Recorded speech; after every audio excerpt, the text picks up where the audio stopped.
Anna and Jason are a couple. They met, they fell in love, dated each other for about 6 years, decided to get married. And 4 years into the commitment, they felt their relationship was stagnant. Conversations were more around finances, extended family, children, and the routines of life. They said the spark is gone. Thousands and millions of couples all around the globe go through a stagnant relationship. But the good news is you can work towards it to make it more meaningful. Hi, I'm Janet, a counselor who specializes in relationship and stress management. And if you'd like to see more of my videos, subscribe and follow me on my social media handles. You will see just Janet, DOTIN, right here on your screen. Subscribe to them so you get the notifications. And yes, if you want to book an appointment with me, write me an email. contact@justjanet.in. So coming back to our meaningful relationships. Most often than not, somehow, during the dating phase, the courting phase, it's all exciting, it's amazing. And once you get into a commitment, we get into the humdrum of life and we actually just forget that we need to work towards our relationships. I don't really have a one-size-fits-for-all sort of remedy, because for that, I would need to know where you are in your relationship, what is going on in your life, what is it that is causing this stagnant feeling that you're getting, or the feeling of saying that I don't feel we are in love anymore. But what I can give you here are about 5 tips to help you work towards a meaningful relationship. So tip number 1, rekindle the romance. You might say it's like a little cliche, it's something that everybody tells us to do. But you know what? That's the basics. Like I said, in our routine of life, in the humdrum of life, we often tend to forget that it's the basics that can actually work. And why am I saying rekindle the romance? You remember the time that you actually met your partner? You would make the effort to look good, wear the perfect perfume, wear the perfect clothes, look your best, be your best. Actually pay attention to the conversations that you have with your partner. Remember the little things. Drop them a message. That's what makes so much of a difference in a relationship. So why does this have to stop when you are in a commitment? Whether you're married, whether you're in a live-in relationship, or whether you're dating someone exclusively. It doesn't have to stop. Now, if you are in a stagnant relationship, start doing little things. Leaving a note in their wardrobe maybe, or leaving a sticky note on the refrigerator saying, I love you, you're wonderful. Dropping a message to them once in a while from work saying, I miss you, I'm waiting to see you in the evening, to spend time with you. To rekindle this romance, it doesn't have to be elaborate. It doesn't mean that you have to buy expensive gifts or take them out to an expensive restaurant. No. It's the small things, and that's why the basics are important. Tip number 2, communicate, communicate, communicate. I can't emphasize this enough. The more you are not going to talk to each other, the more you are building walls in between each other, right? If you have an argument and you don't feel like talking to your partner at that moment, fine. Finish your argument. Go out somewhere, go for a walk, let the steam off, cool off, come back and have that conversation.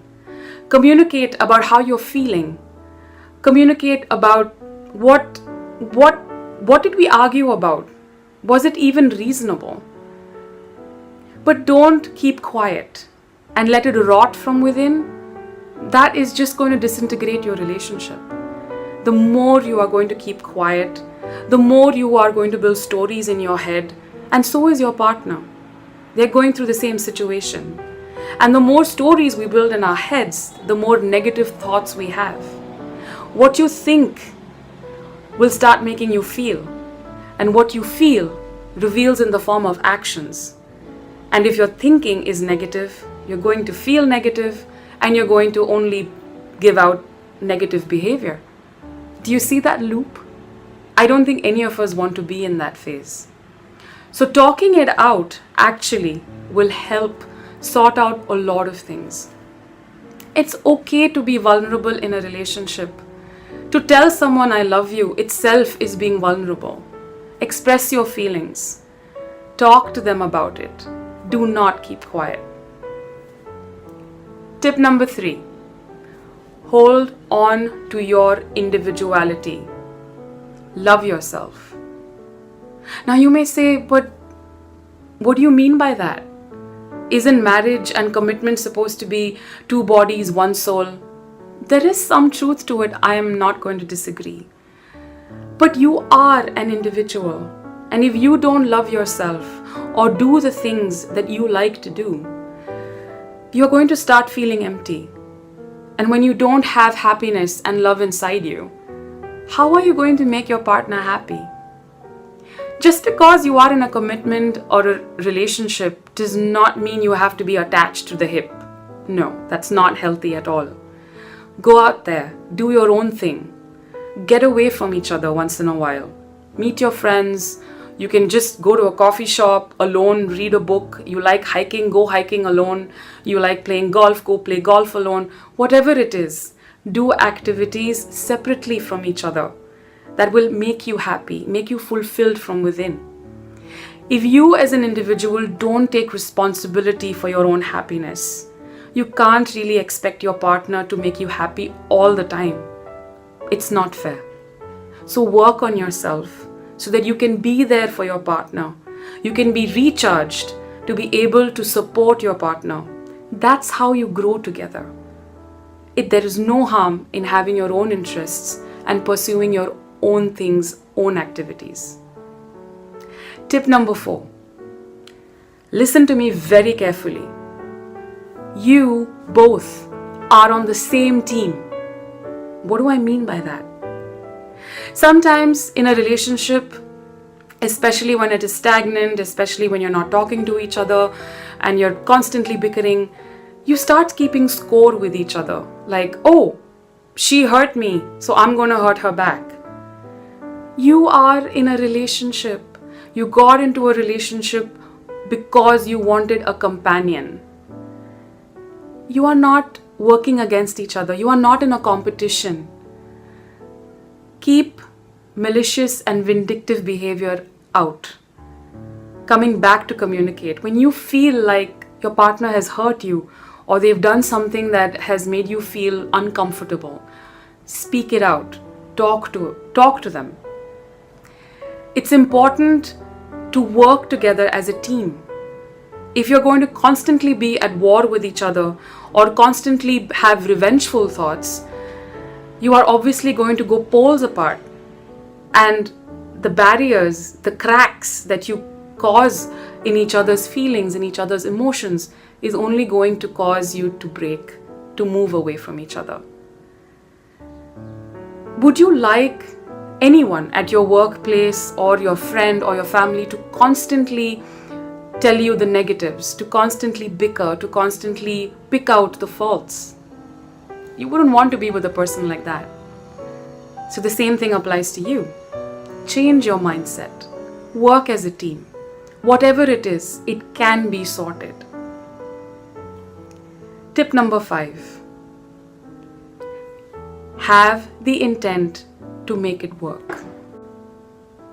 Let's say, for example, you are in a job and your boss comes and tells you in your performance appraisal,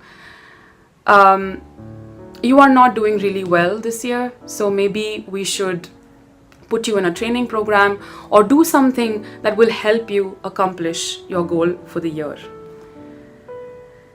You would put in all your intention, all your focus into wanting to make sure that you either get that promotion or you make your job secure, right? Let's say you want to lose weight. You will hit the gym, you will do whatever it takes in terms of figuring out your diet and getting fit or losing weight.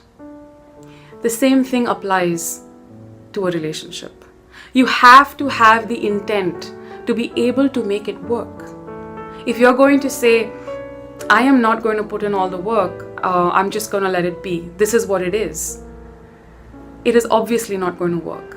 Unless you have the intent, unless you have it in your heart to say that, yes, so and so, my partner is a good person.